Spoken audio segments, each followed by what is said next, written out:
Commander. A word thrown around a lot these days when it comes to Magic.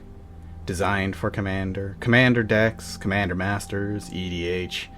A vast majority of Magic gameplay on YouTube is Commander.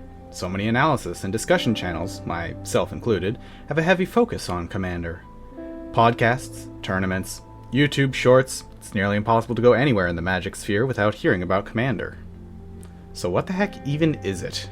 Well, it's a format, like Standard or Modern, that nonetheless is fundamentally different than so many of Magic's other formats.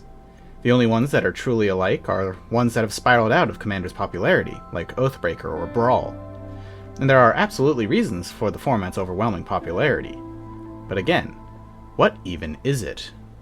Mortals, immortals, and friends from the blind eternities, my name is Samson Loreseeker, and it's time we get back into the classroom, as I explain the basic fundamentals of one of Magic's most popular formats ever.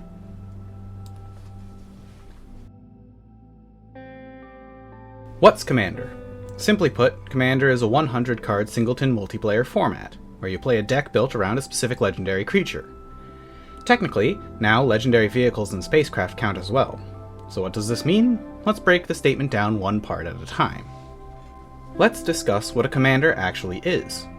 As I said, each deck is built around a specific legendary creature, vehicle, or spacecraft. This is what's referred to as your Commander. And it counts as one or two of the 100 cards in your deck. That said, they are kept separate from the rest of the deck in a separate zone called the Command Zone. As discussed in one of my earlier classroom videos, there are many zones in a game of Magic: hand, graveyard, exile, library, etc. The Command Zone is another example of this. As such, it does not count as a zone, quote, in exile or, quote, outside of the game. Your commander can be cast from the command zone at any time you could legally cast it from your hand. The big thing, though, is what happens if your commander gets removed. Official rulings say that any time your commander would go to any zone other than the battlefield, you may choose to instead return it to the command zone. This means if it would die, if it would get exiled, if it would get returned to your hand, or shuffled into your library, you may choose to instead put it into the command zone. This is a may effect, meaning you don't necessarily have to do it. If your deck, or even your commander, has reanimation effects, you can choose to let it go to your graveyard. But if your commander does get removed, and you do choose to put it into the command zone, you can recast the card like before. The big important difference, though, is the commander tax. Each subsequent time you cast your commander, you need to pay 2 more mana than before. So for instance, if a 3 mana cost commander dies and goes to the command zone, in order to recast it, you will need to pay 5 mana. If it dies again, you will need to pay 7 mana. 2 more important details about this. If your commander goes to the graveyard, and you choose to return it to the command zone, it is still seen as, quote, dying by card effects.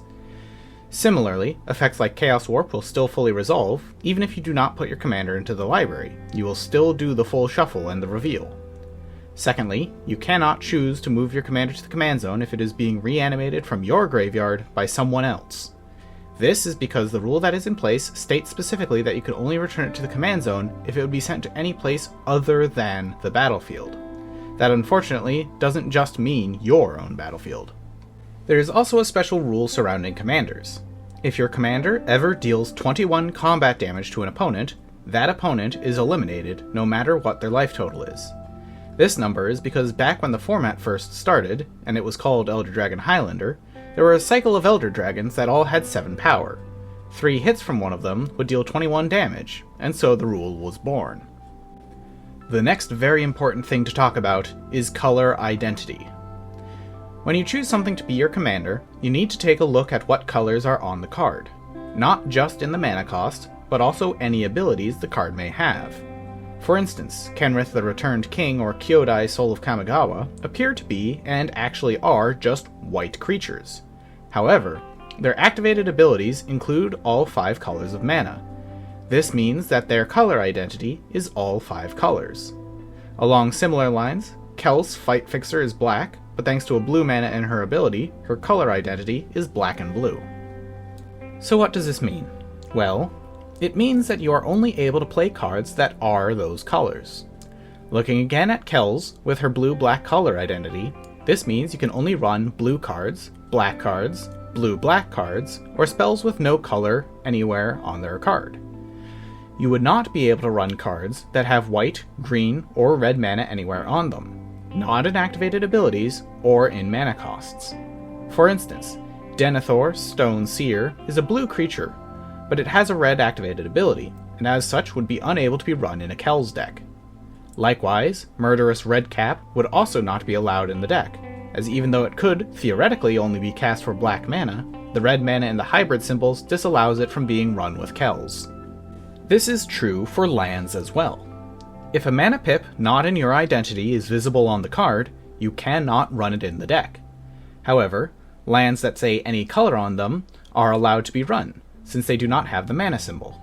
This is why you are able to run cards like Exotic Orchard, City of Brass, Fetched Lands, or Unknown Shores in any deck, while you can't run things like all 5 basic land types in a deck unless it was 5 colors. With that lengthy explanation out of the way, let's cover some of the easier information.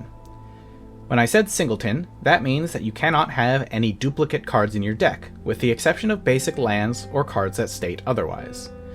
Being a multiplayer format means that while you can theoretically play Commander with just one opponent, it is really balanced around multiple opponents, with the optimal number being 4 players. You can go higher, though it's not exactly recommended. You start at 40 life points, rather than the more standard 20 that a majority of formats use instead. 100 cards refers to the size of the deck you play with. For instance, Standard is a minimum 60 card format, meaning your deck must have at least 60 cards in the main deck, with no technical maximum. For Commander, though, the 100 card requirement is ironclad.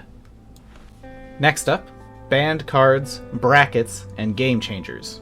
In Commander, you can play with nearly any card in Magic's history, with a number of cards being banned. You can find a full list of cards that are banned on Magic the Gathering's webpage, with a link down below for easy access in the description. The next part is a little more complicated. The bracket system is a way to generalize your deck's power level to ensure that a game is more equally matched between all the players. It's a scale of deck building that runs from 1 to 5 between the two ends of social-focused deck building and meta-focused deck building.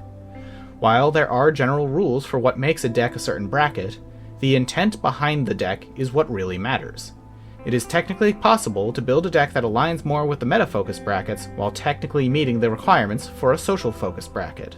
The intent behind the deck is the thing that matters. Game changers are cards that are incredibly strong, but are not quite strong enough to be properly banned. How many game changers you run in a deck will automatically shift your deck's bracket level more towards the higher meta-focused brackets. There's also a list of game changers available, which will also be linked down below. Online deck building websites like EDHREC, Moxfield, and Architect will tell you if a card is a game changer as well. Bracket 1, or the Exhibition Bracket, is the most towards the social side of the bracket system. They have no 2-card infinite combos, no mass land denial, no game changers at all, no extra turns, and are running few to no tutors at all. A lot of people view this as the quote-unquote silly side of the spectrum. For example, a deck that only runs cards with books or stairs in the art, or maybe it's a deck where every card matches their favorite video game thematically. These decks are more focused on the experience rather than the victory. Bracket 2, or the Core Bracket, is where most pre-constructed Commander decks you can buy at your local game store sit. These will be more synergistic and focused in their strategy, and will have win conditions that are slow and telegraphed, but they are present. They have many of the same restrictions as Bracket 1 does, but these are allowed to run cards that give them an extra turn. Chaining multiple extra turns, though, is still outlawed at this bracket level. Bracket 3, the Upgraded Bracket, is where things start getting a bit more meta-focused, and the emphasis starts to shift more towards winning. You are allowed a limited number of game changers and tutors, as well as the introduction of late-game infinite combos. Victories can be a bit more sudden and appear out of nowhere for these decks. Things like mass land denial and chaining infinite turns are still not allowed, but this is around the point where one starts playing with power. Bracket 4, the Optimized Bracket, is where the gloves come off. Anything not on the banned list is on the table. Game changers, tutors, combos, and hard locks, this is where anything goes. That said, there is still one bracket above the 4th, and that is Bracket 5, CEDH, Competitive Commander, where victory is the goal at all costs.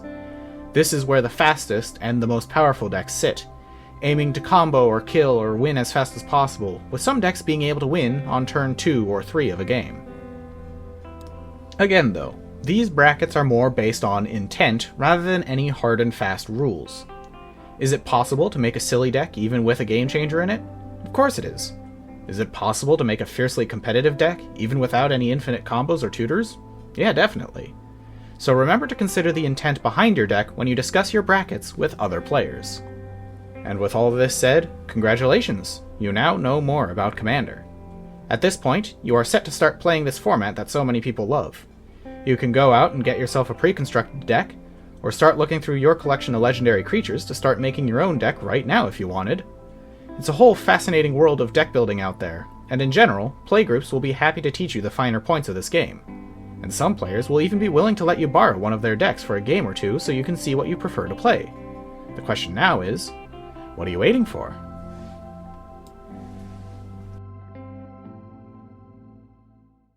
Thank you so much for watching, everyone.